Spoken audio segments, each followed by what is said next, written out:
Welcome to ReReview, where we watch movies from our past with a perspective from today. Your hosts are Matt, Bobby, and Austin, and we love the films from our youth, so we're taking a look back to see if they still hold up. On this episode, we're kicking off our Halloween month for 2023 by discussing The Shining. It was released in 1980, directed by Stanley Kubrick, stars Jack Nicholson, Shelley Duvall, and Danny Lloyd. This movie is about what happens when you have all work and no play. Now, this is a fair warning. We're spoiling a 43-year-old movie, so if you haven't seen it, we will be revealing key plot points. This is a movie, y'all. I'm going to throw back and let's do the usual question. When was the first time you watched this? Ooh. I mean, both of you. I'll be honest. I don't feel like I have a distinctive memory of watching it like I do some movies. I think like we kind of talked about when we were watching it. Like I distinctly remember watching the Simpsons version of it quite a bit. This version of it, I'm pretty sure that I watched on like AMC or TNT or something like that, probably during Halloween month. So I definitely don't have like the theater experience to speak of, unfortunately. Watching this movie now, I'm pretty sure a lot of it was cut out now that I'm watching it. Yeah, I was going to say, I'm about to perform some cinephile sacrilege here and say that I don't recall seeing this entire movie. Wait, what? No, don't get me wrong. I've been on that sacrilege list as well. There's a lot we could probably go down that I know I should have seen and watched since forever, but I understand. I'm surprised, though. I am surprised. I think I got a good most of it, but I think there's some parts that I have no recollection of whatsoever. Well, you know, that's just called aging. Yeah, I thought maybe it could be that. You know, it's funny because Matt, I agree with you. I just never seen it, and I think so much of, maybe you'll both agree with this, growing up 80s, 90s, a lot of things were just tied to pop culture. So having my introduction to this being The Simpsons as well, in a way made sense. There was I don't know, something about the time that we all were able to identify with things that came out before we were alive, before we were born, because they were rehashed in so many different ways that you kind of knew what was going on in the 50s, 60s, 70s, and in this case, 1980, that it wasn't foreign. So when someone made a joke about The Shining, you knew what they were talking about because it was Kubrick, and if you paid any attention to movies, it was just something you were aware of, even though, like Bobby mentioned, you may not have watched it in full, or Matt, you saw a very heavily edited version. Yeah, I mean, like the big stuff was pretty clear, right? Like, here's Johnny, and, you know, like the twins, and, you know, just nowadays memed to death and gift out. And so, you know, you can find the imagery very easily here. It's very much like the meme of Leo DiCaprio now, where it's like, you know, where he's from Once Upon a Time in Hollywood, where he's snapping his fingers and pointing at the TV. Oh, yes. Anytime you see those scenes, like, I mean, like I was saying, like the thing I remember the most about this movie is The Simpsons and the short little bit that was in Twister when they're at the drive-in theater or whatever. I distinctly remember the scenes of like Danny on his little Power Wheel or whatever going through, and then the tornado taking out the screen, and it was still being projected onto the tornado. So like I feel like that, along with general pop culture, definitely has. I mean, Here's Johnny's just kind of like, I mean, it's in everything. I'm sure you could probably go back since the 80s, and there's probably tons of references to that one scene alone. Right. Like beyond classic for that perspective. I think before we dive into the movie, what's your just give me your overall consensus on Kubrick? Wow, as a director, holy crap, wow. Yeah, I want it. It's really hard to separate the director from the stories for me, like the hundreds of takes and the David Fincher kind of super perfectionist kind of thing. Like, I just hear all these stories about just this crazy stuff, and especially in this movie, stories about how like drove Shelley Duvall insane, kind of like what the movie was doing. So yeah, I mean, he's definitely like a very interesting auteur type, but man, yeah, like the whole like hundreds of takes things just boggles my mind. I hear you saying polarizing, and I think there are definitely some polarizing moments in this movie. For sure, yeah, that's a good word for it. It's a weird thing because like he doesn't have the largest catalog of movies out there compared to like a Spielberg, for example. I think it's sad. I could only think of 3 others right now. I mean, 2001, yeah, Clockwork, and Eyes Wide Shut. Thank you. That was the one. I think that was the thing too, is the fact that like, 2001, I always felt like was a visually interesting movie, but for the most part, like it didn't really like keep my interest while I was watching it. I hated watching Clockwork Orange. I still can't watch it to this day. Obviously The Shining, which came after. The other one that I think I remember the most is Full Metal Jacket. How could I forget that? He has another pretty interesting war movie, I think, called Paths of Glory, which is a World War I movie. Yeah, that I actually found like pretty interesting. And I mean Spartacus. I mean he's got this. I just find it so. Oh, I'm also not seeing that one. Comically tragic that he ended on Eyes Wide Spartacus. Shut. That'd be like if Spielberg passed away after doing AI.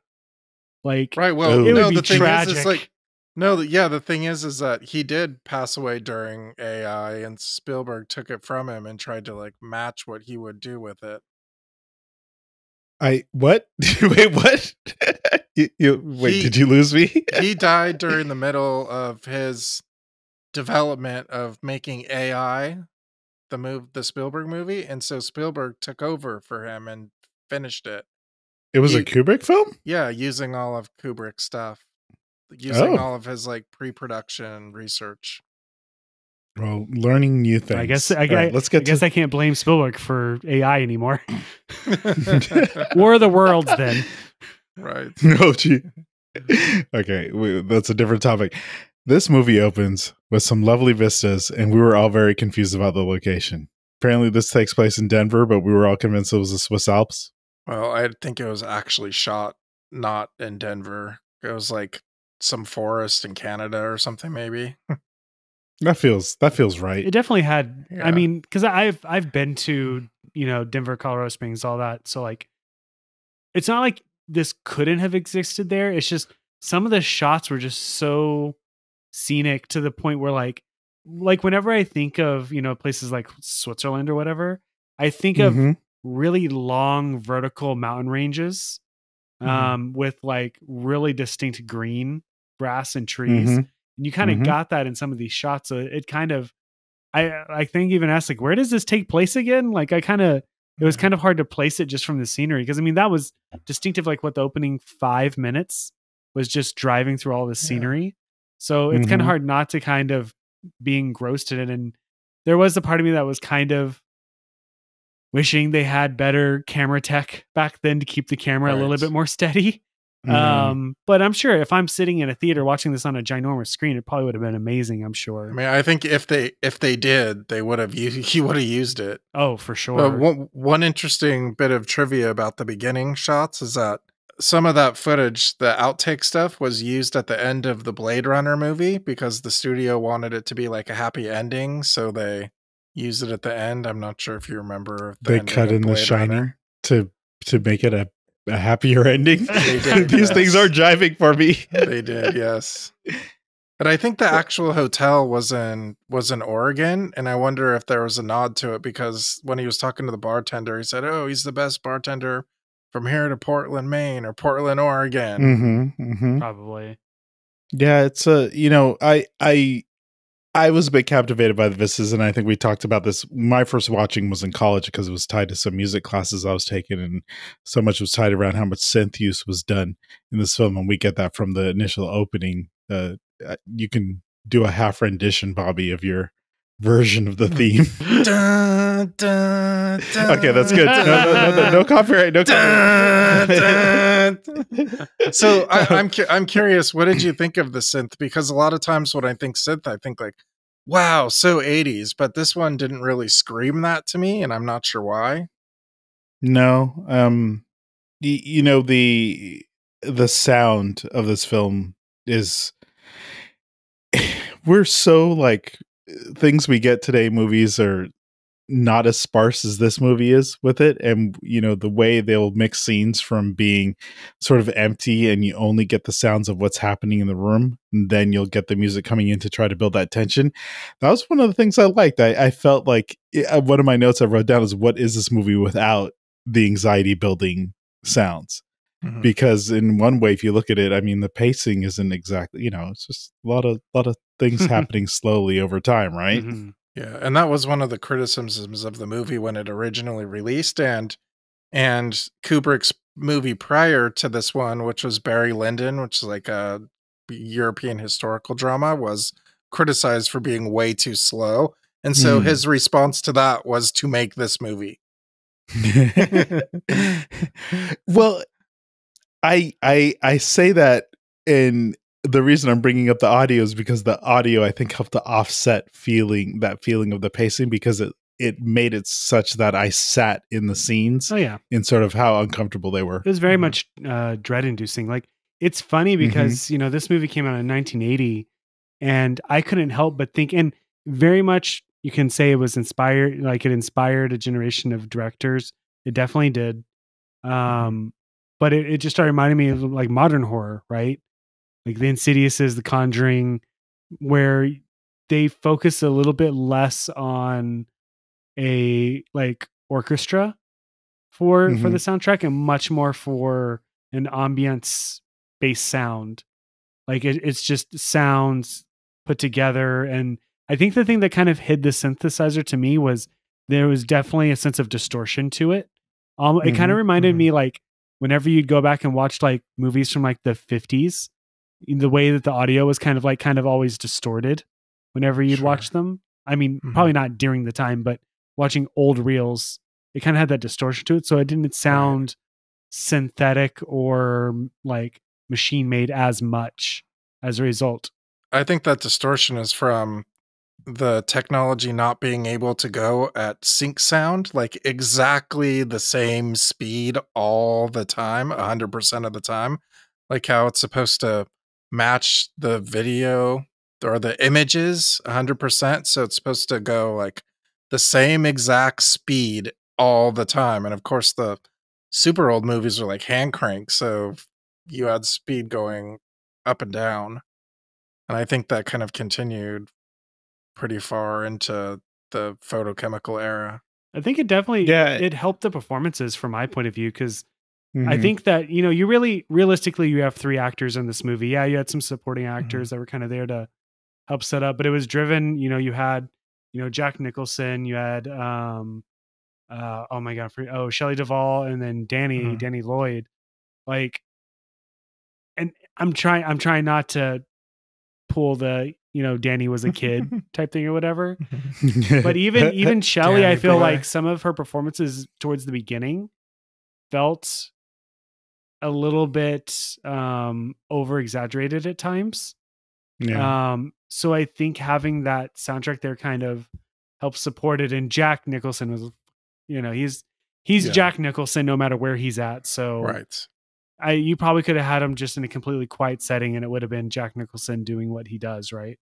Well, I think you get into that again, the sound, the ambiance helping around the dialogue and the pacing of the dialogue, because there'd definitely be sort of that, it almost felt like, I don't know, college short dialogue where someone would talk and there's a pause and they're supposed to be carrying on like a real conversation, but the pacing just isn't there. And I know I'm just talking, we're spoiled with that today, where you hear a conversation in a movie and it really sounds like 2 people talking to each other and not that they're just reading dialogue that they memorized.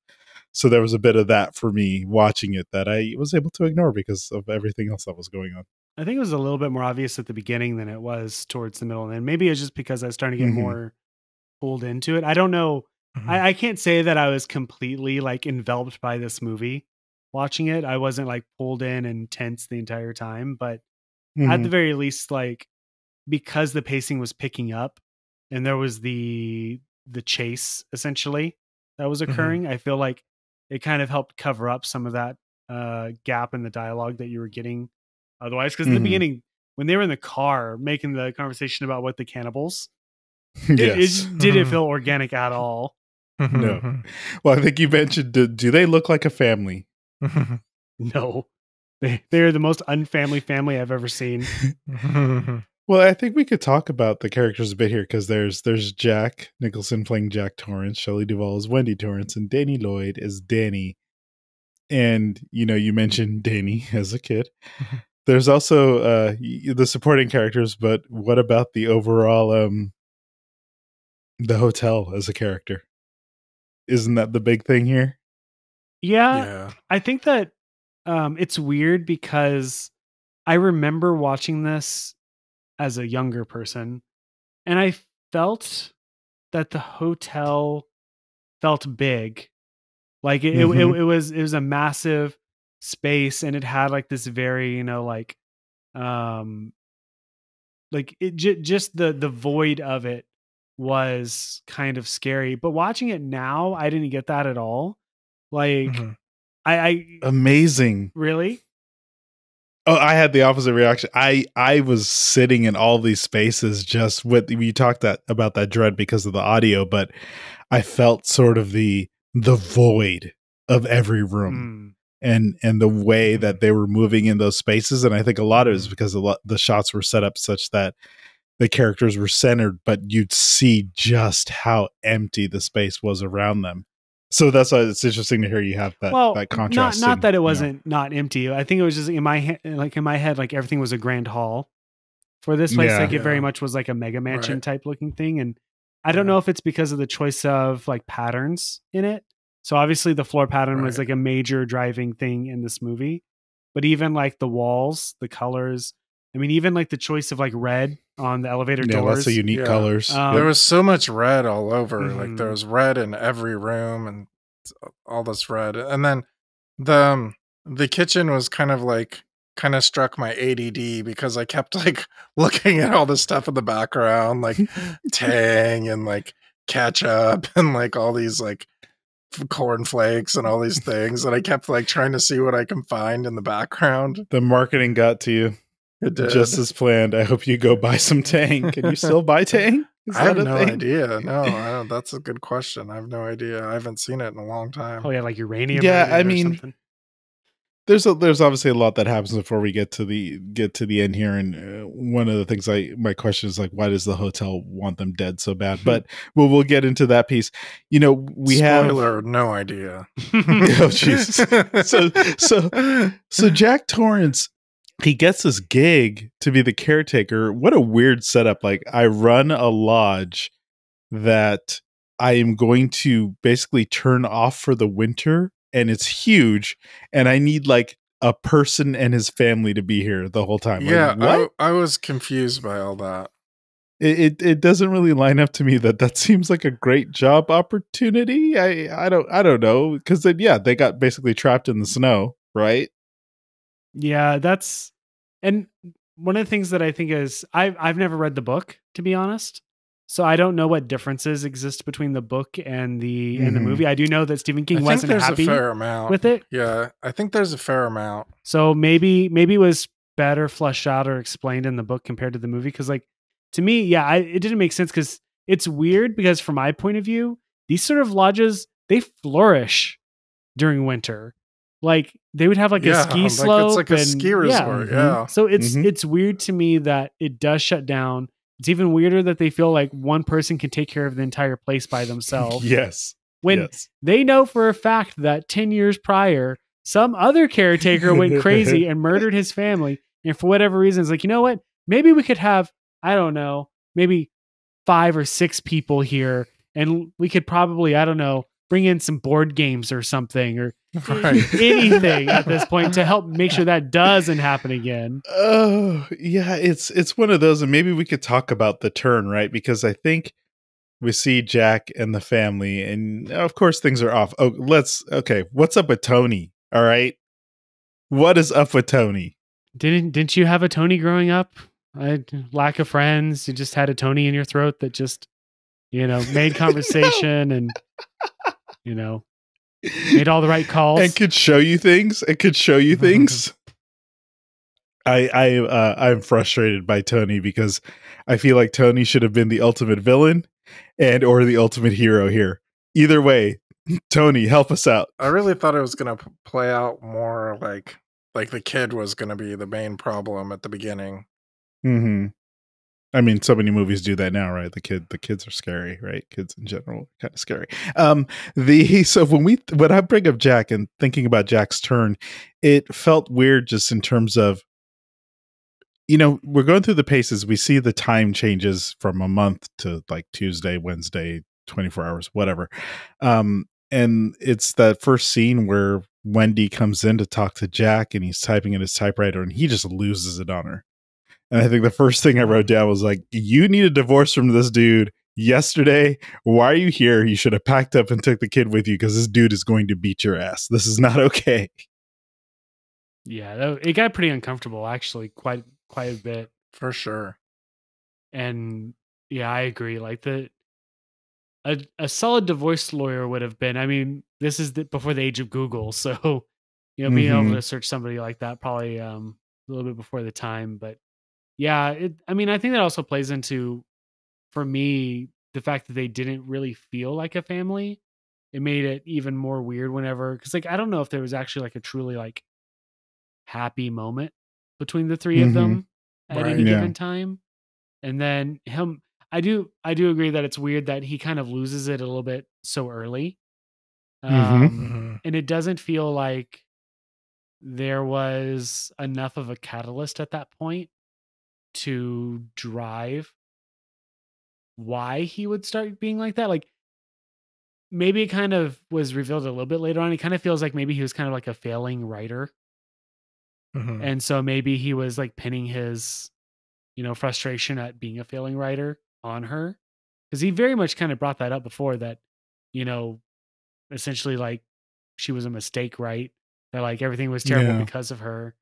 They didn't really hint at that very much at the beginning though. And so like it did make it sort of stick out as a result, I think.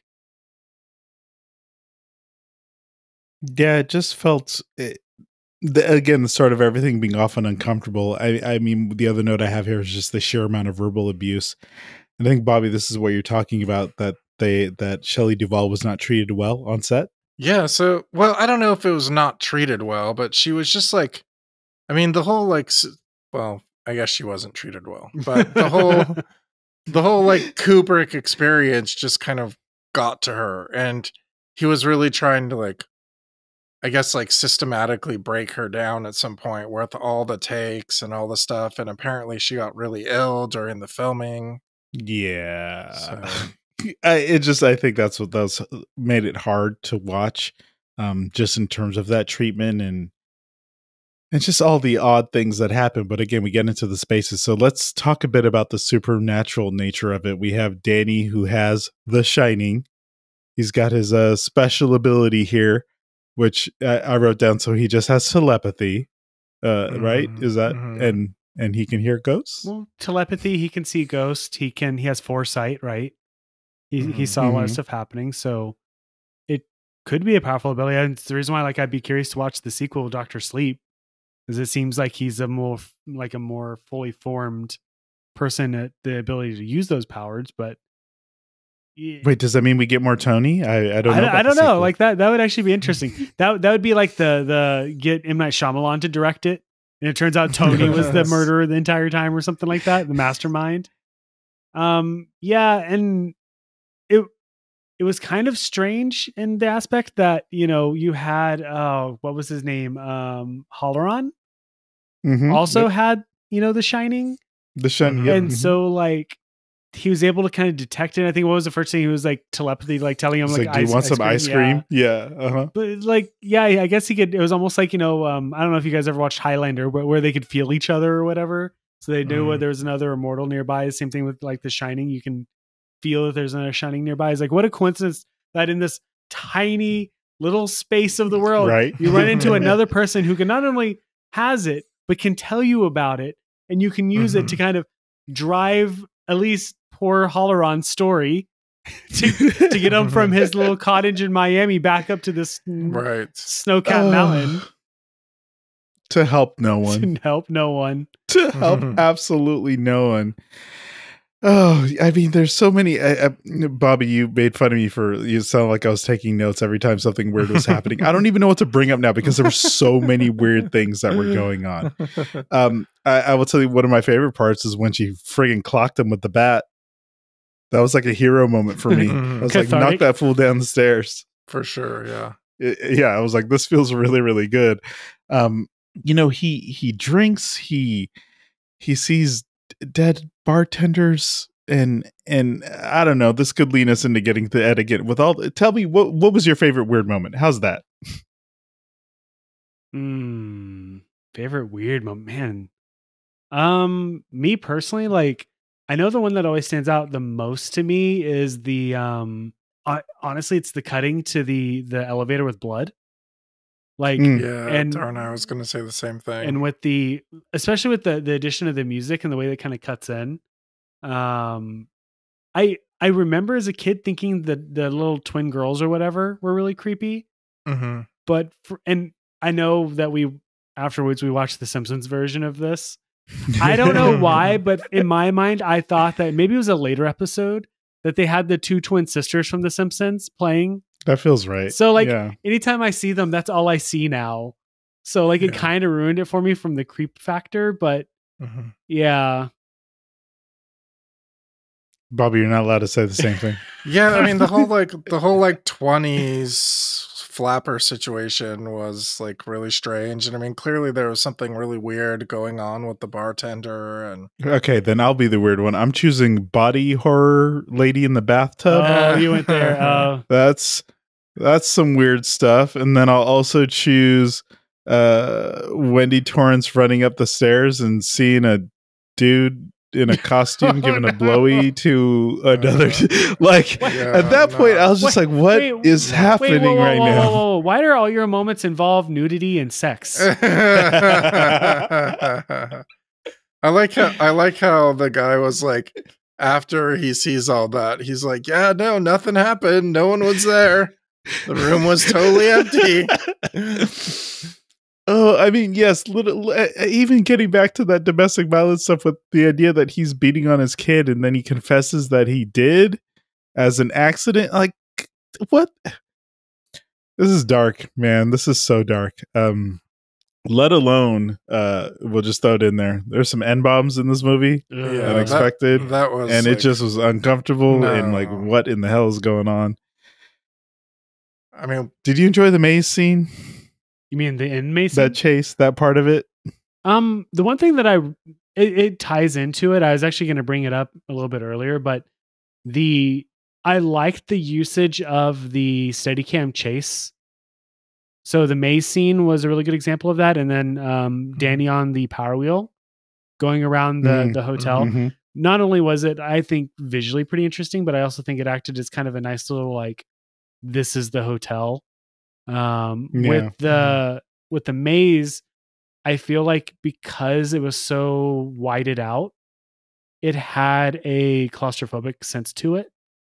Because you did it like it was like you were almost from it was very much a third person like game, right?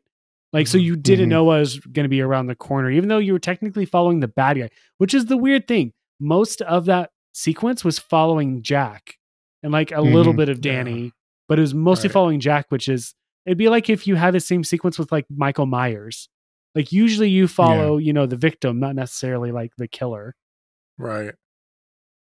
But we're also seeing him kind of wear down, right? His broken ankle or whatever he had going on and all of that. I think this could lead to really the question here. Bobby, you kind of answered it. Well, first I said, why does the hotel want them dead so bad? But this kind of leads into so what is really happening here? Because it's like the Haunted Mansion. They have 999 spirits and they're looking for 1,000th. But you would think that, if they're hiring caretakers on a seasonal basis and this doesn't happen every time, what sets this family apart? Is Jack a ghost or whatever? And he always was. So let's go there. So what really happens here at the end? What is really going on that we see a photo of him in, what was it, July 4th, 1921? Yeah. I mean, I think I'm sure there's been a ton written about this, but I mean, my take is that Jack was a ghost who was somehow like, and his son was involved in it, and then I don't know, like it's confusing, but something about him in the 20s being a weird ghost and his son. And so I wrote down, like, is he in a time loop in some weird way, or is he in some form of purgatory? Is it like the Sixth Sense and he's not there? And his mom is going nuts and he's not there at all? I mean, I guess you could potentially go that route. I think that the theory, because I mean, I think there's probably like a handful of theories that kind of tie around a lot of it. Because I mean, the one thing that we didn't really talk about was the fact that, it's an Indian burial ground, which is a common trope for Stephen King. Apparently he loves that, at least during that time period. Yeah. But one of the things that I know a lot of people kind of latched onto was the conversations with the bartender, and specifically Grady, that he has, where they very much mention like, oh, you've always been here type thing or whatever. So like there is that kind of like loop aspect to it that, somehow it is potentially like a time loop type thing. Me personally, like I was just kind of under the impression that it was just kind of a normal scenario for the most part. But then when like he died, like I think he just kind of like got sucked into the world of the house. He became like a ghost that's in there. And so that picture represented like all the ghosts that were inside the hotel. Oh, okay, that's one way to look at it. Okay, so that he wasn't necessarily there, but that picture is capturing everyone they've captured. That was my approach to it, because the idea that he was a ghost the entire time just gets kind of weird, because I mean he did have a family there. And he did interact with, he interacted with the people who gave him the job and everything. So the idea that, he was a ghost the entire time, or he had been the caretaker the entire time, like doesn't quite hold up quite as well. I'm sure like if you went back and looked at every single frame, maybe it could turn out that like, maybe the family wasn't real. Maybe he had made them up. Like he's in purgatory and he's kind of rerunning scenarios and trying to find his way out properly, even though the way that the hotel is saying he needs to get out is by executing his family.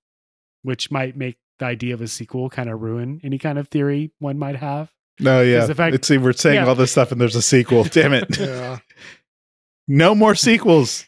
Well, I don't think he gets out. I think he's stuck there. Yeah, it's just a interesting, way to look at it. Anything, I think, Matt, you had some other questions, right? Questions? I mean, by the end of it, yeah. I mean, but I think that it's one of those movies where like, and maybe this is the reason why Stephen King wasn't as happy with the end result. I know he didn't like Jack Nicholson in the part whatsoever, which is kind of weird, because I feel like he didn't like Shelley Long either. Yeah. He had a different idea for that. His idea for Shelley Long's character was that it was kind of like an inexperienced bimbo type. Shelley Duvall. Yeah, Shelley Duvall, sorry. So I don't know what the intention of the book was, and like how much of it was a mixture of Kubrick and King, or was this just entirely Kubrick's vision, and that's just why King was so unhappy? Because I feel like a good chunk of this movie to me is more of, was it an approach to something like domestic violence? And which is really tragic considering how Kubrick treated Duvall. The fact that he was abusing her to basically get the quote unquote performance. But yeah, I kind of feel like the entire thing was supposed to be like a commentary on, mental health, which was the weirdest thing to me. I don't know why. I know the terminology and the idea around mental health has been around for a long time, but to me, it feels like it's a relatively newer thing to talk about, because I feel like even in my time period of living on this earth or whatever, being open about mental health was a rarity, right? You just didn't talk about that sort of thing. Right. So the idea that this one openly talked about the concept of mental health, because I think it was like at the very beginning, the guy who was hiring Jack or whatever was talking about mental health and what the isolation would do to you. And so it very much was like, domestic violence, mental health, like all this stuff, whatever. So like, it very well could be Kubrick's, trying to pay attention to that idea, just like, some of the elements that were in Full Metal Jacket right? It's just like, yeah, you're right. Because I mean, right. at the one point, Wendy's telling Jack we really should take Danny to a doctor. We probably shouldn't be letting him hang out with Tony as much as we do. Right. So, Bobby, I'll start with you. I'll ask you. It's a two-parter. Did we start off Halloween month properly? And do you recommend this movie? Yes, we started off Halloween properly, I think. I think this is a good movie for Halloween. That said, I do not want to watch this movie again.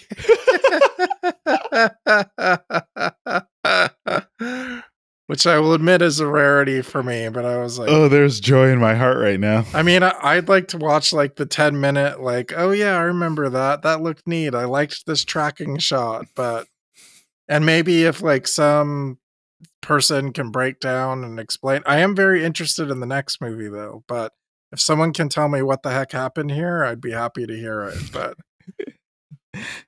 Matt, did we start off the month right? Do you recommend this one?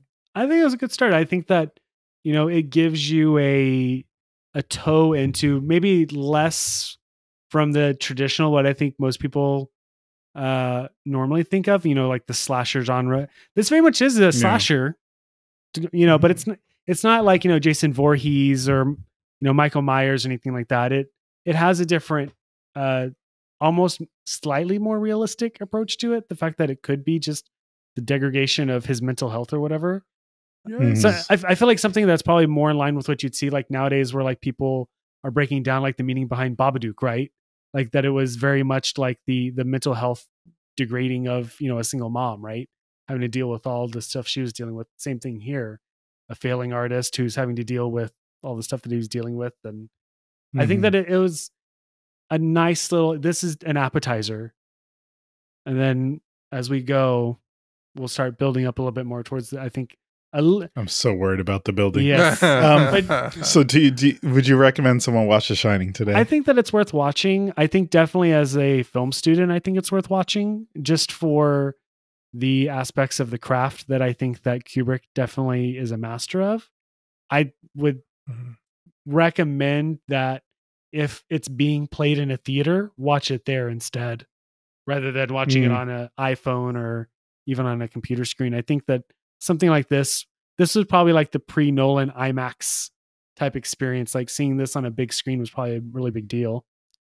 Yeah, if you could do like a Rocky Horror type of like, not necessarily like a sing-along kind of thing, but something where everybody's into it and like dressed up and stuff like that, that would be fun.